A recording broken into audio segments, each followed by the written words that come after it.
Welcome back to Salazar Art Nation. My name is Frank, and hold on, that's better. So like I was saying, welcome back to Salazar Art Nation. My name is Frank, and with everything that's been going on, I actually forgot to update you on my comic, the story that I was doing for the 9-volt anthology, the pulp edition, which is already out, and you can find the link to it and also the link to the first anthology in the description below. It's the 9-volt comics Linktree, so you can buy both issues if you like. So they're there. But yeah, since I finished the Great Canuck story, I also did The Squeeze, and I want to talk a little bit more, not about the stories themselves, but just about what I've learned, the whole process of just working with an anthology, working with a group of people to create an anthology. And this is actually the second one that I've done with the AAA creators community. And I will leave a link in the description below, but it's only going to be active for 24 hours. So if you're 17 and older, you're welcome to join. And if you're into comics, of course, you're welcome. So yeah, I just want to talk about more about just everything that I've learned, everything that it's I kind of either learn about myself, learn about just making comics, because if you watched this channel before, I love comics, I love making comics, but this was actually the second time where I actually worked with people to put a comic out. The first time was the first 9-volt anthology with the superhero edition, where I did the Captain Courage story, which I'm going to be adding more to that. And this one I just wanted to do something with Great Canuck, because they actually those stories kind of connect with each other. It's in the same world. But I was having a lot of troubles with Great Canuck, mostly because that character just came up as a whim, as a kind of spur of the moment type of thing. So I hadn't really fleshed him out. So when I was writing him, I was having a lot of problems just trying to get a cohesive story. I think what came out is a decent story. It's a decent beginning. So it's just gonna set up. It really is just only introducing him, but I think as the story goes, it's a good story. But I was just having so many problems because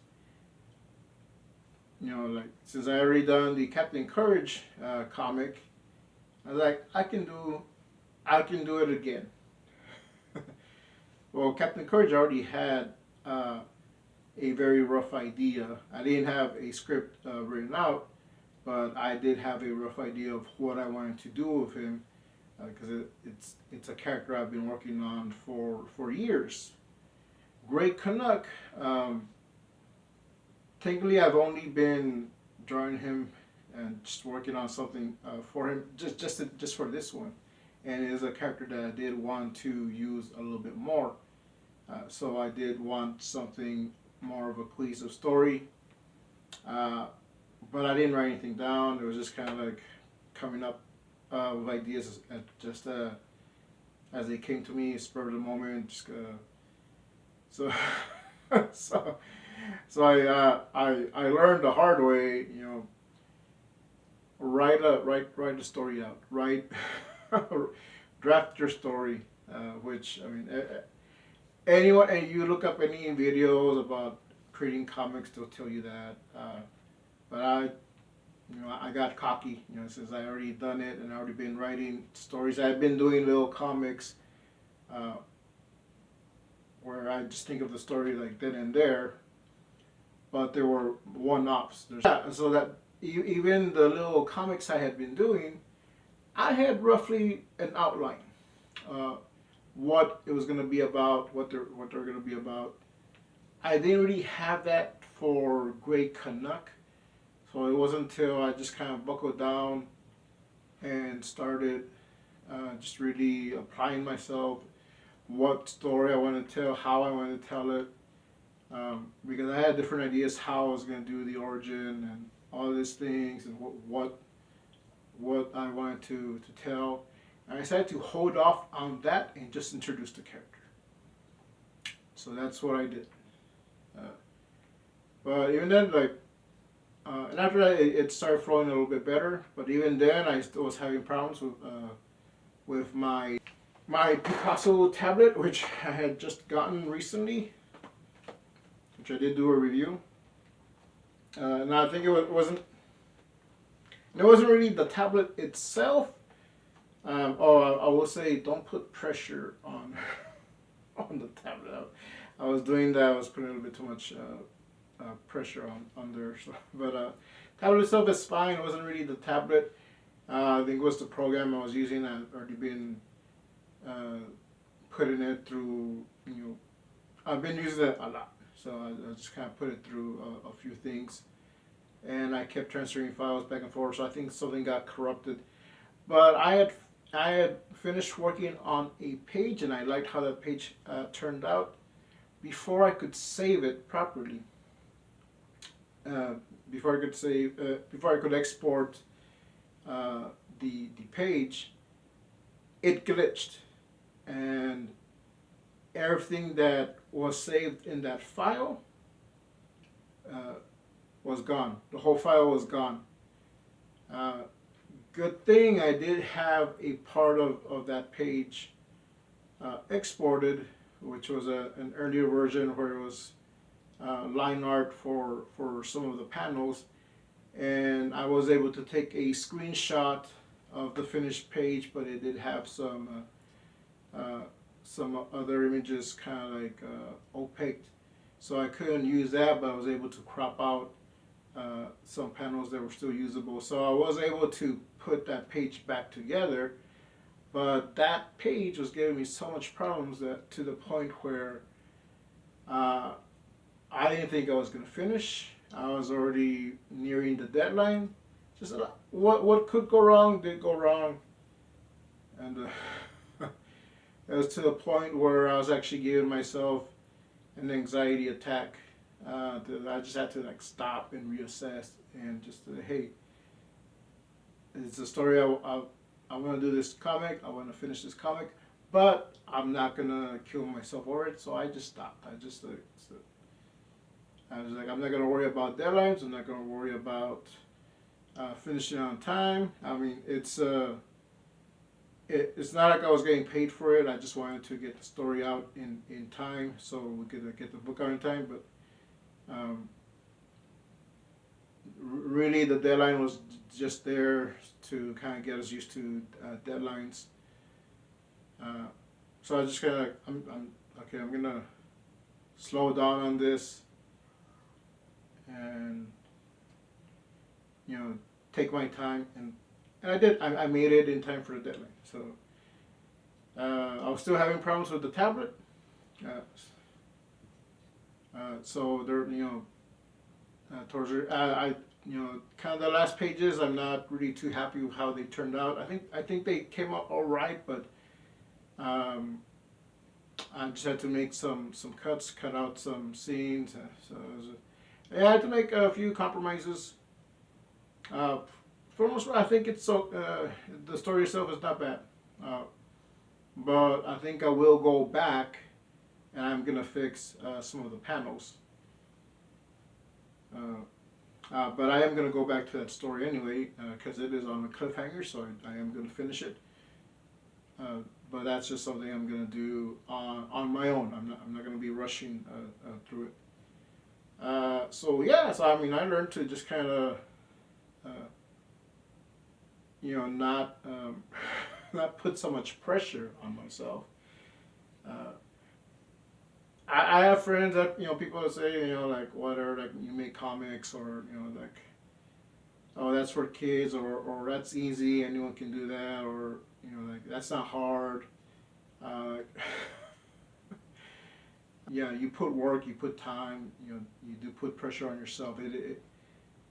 It's not the hardest thing in the world, but it's not the easiest thing in the world either. So But before that, before I even did the Great Canuck, 'cause I was having troubles with it, I did a another comic, which is the Squeeze. I did that one first because I was like, I'm having so much trouble with just getting this one started. I'm gonna do something that is totally for fun, totally like it's not gonna be something that I'm gonna continue. It's just a one-shot comic, also for the pulp, and that was the Squeeze, where the whole comic itself is it's really just a it's just a gag. It's a joke, which actually has become one of my uh, most like it's not one of my favorite comics. I mean, I had fun making it, but it's the comic that people seem to like the most. so, so that's the comic. So if you want to see those two stories and plus some of the other stories that the other creators made, which you can now get on the 9-vote anthology pulp edition. The link is in the description. It will take you to Lulu, to their site. And if you're out of the States, their international shipping is actually really good. It's cheap compared to regular shipping. So it's not going to cost you as much. So there is international shipping. So yeah, so you can get both books. The links are there. But yeah, going back to the comics. I mean, like, I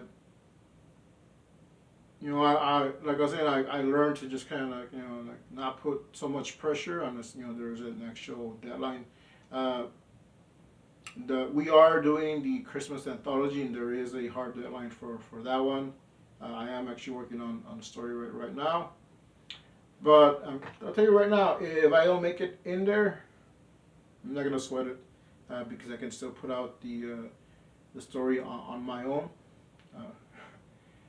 at least as a PDF, and it'll be something I will be offering on my Coffee account.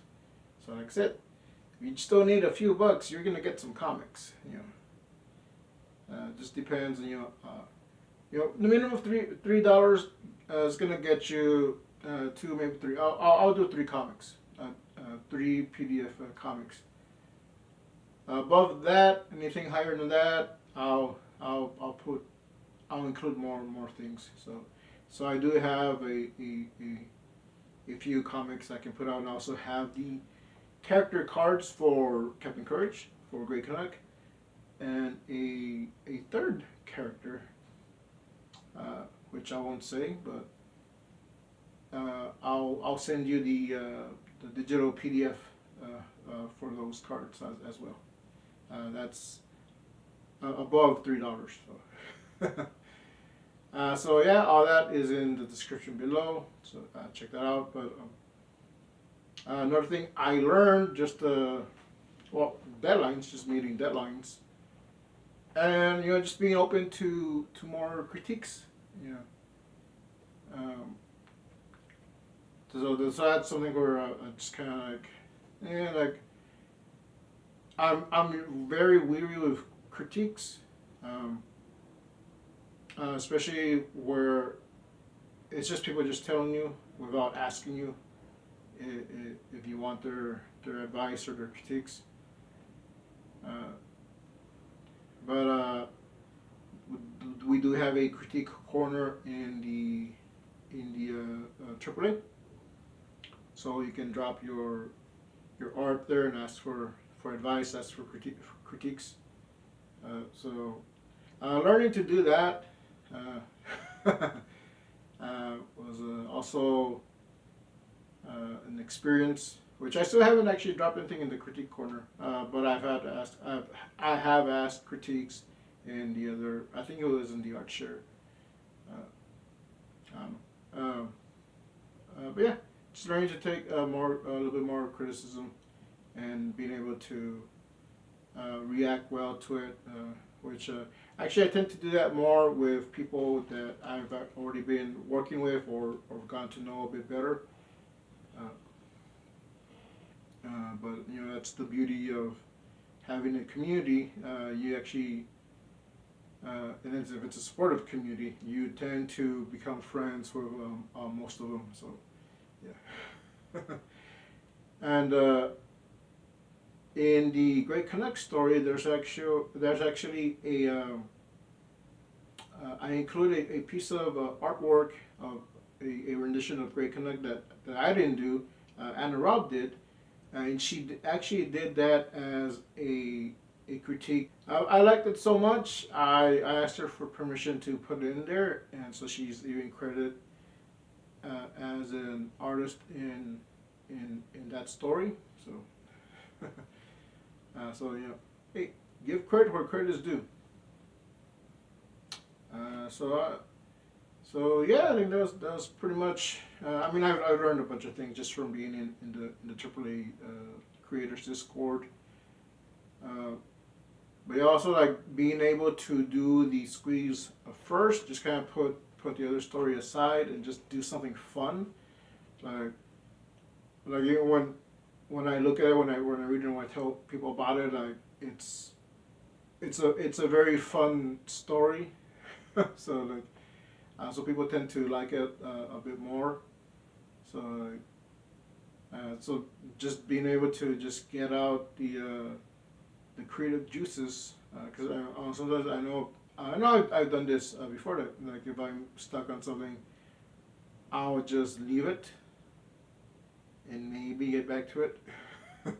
This time I didn't want to do that because I did want to put a story in there. So I got 2 stories in there. So hopefully you like them. Like I said, they're in the links to those are in the description below. So check all that out. And just a reminder, subscribe to Anna Raub if you're not subscribed already, and subscribe to Keith Harper because he just finished his Daily Rocket Almanac comic, which his link to his Linktree is in the description below. So that's going to take you to his Etsy store, or one of the links will take you to his Etsy store where you can buy a copy. I think right now he might actually be sold out, but he's ordering a new batch. So you can still get a copy of the Daily Rocket Almanac, which I have here. Here it is. So if you want to get your own copy, check it out. Thanks for watching. Subscribe if you're not already subscribed. So catch you next time. My screen went blank. There it is. Laters.